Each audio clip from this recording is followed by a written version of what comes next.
بسم اللہ الرحمن الرحیم۔ حدیث من کنت مولا فعلی مولا کے بارے میں اہل سنت و اہل تشیع کے درمیان کافی اختلاف رہا ہے۔ ایک طرف اہل تشیع کا کہنا ہے کہ اس میں مولا کے معنی حاکمیت کے ہے، جبکہ اہل سنت کا کہنا ہے کہ اس میں مولا کے معنی دوست کے ہے۔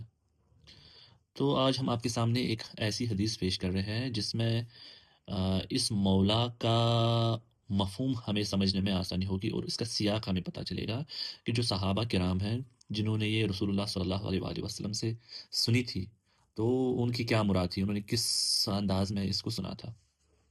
یہ کتاب ہے کتاب فضائل صحابہ، اس کو لکھا ہے امام احمد بن حنبل۔ اس کی تحقیق و تحکیم کی ہے شیخ وسیع اللہ عباس نے، اور اس کا ترجمہ کیا ہے نوید احمد بشار صاحب نے۔ چھپی ہے یہ دارالعلم ممبئی ہندوستان سے۔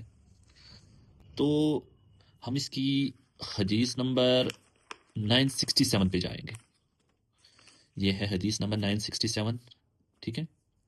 تو اس کا یہ عربی متن ہے، ہم اس کے اردو ترجمے کی طرف رجوع کریں گے۔ حدیث ایسے شروع ہوتی ہے کہ ریا بن حارث ایک تابعی ہے، وہ کہتے ہیں کہ سے روایت ہے کہ سیدنا علی کے پاس ایک وسیع میدان میں ایک وفد آیا اور کہا اے ہمارے سردار، اور یہاں اے ہمارے سردار اگر آپ عربک میں دیکھیں گے تو وہاں پہ لکھا ہوا ہے فقالو السلام علیکہ یا مولانا، اے ہمارے مولا، ٹھیک ہے۔ تو انہوں نے اس یہاں پہ سردار مولا کا معنی مترجم ہے نا، اس نے سردار کیا ہے، السلام علیکم۔ سیدنا علی نے فرمایا تم تو عرب لوگ ہو، میں تمہارا سردار کیسا ہے؟ ٹھیک ہے، یہاں تو ٹھیک ہے۔ ان لوگوں نے کہا کہ ہم نے نبی کریم صلی اللہ علیہ وآلہ وسلم سے غدیر خم کے موقع پہ سنا، آپ فرما رہے تھے جس کا میں دوست ہوں اس کا علی بھی دوست ہے۔ تو دیکھیے پہلے حصے میں جہاں جو یہ ایک گروہ امام علی علیہ السلام سے مل رہا ہے، وہ ان کو کہہ رہا ہے کہ اے السلام علیکم یا مولانا، تو وہاں پہ انہوں نے مولا کا معنی لیا ہے سردار۔ لیکن جس حدیث کے بنا پہ وہ گروہ امام علی علیہ السلام کو اپنا سردار قرار دے رہا ہے، جب اس حدیث کو اس کا ترجمہ ان کو کرنا تھا مترجم کو، تو وہاں پہ انہوں نے کہا ہے اس لفظ کا معنی لیا ہے دوست۔ ریا کہتے ہیں، پھر آگے حدیث ایسی جاتی ہے کہ ریا کہتے ہیں جب وہ لوگ چلے گئے تو میں ان کے پیچھے چل دیا، میں نے پوچھا یہ کون لوگ ہیں؟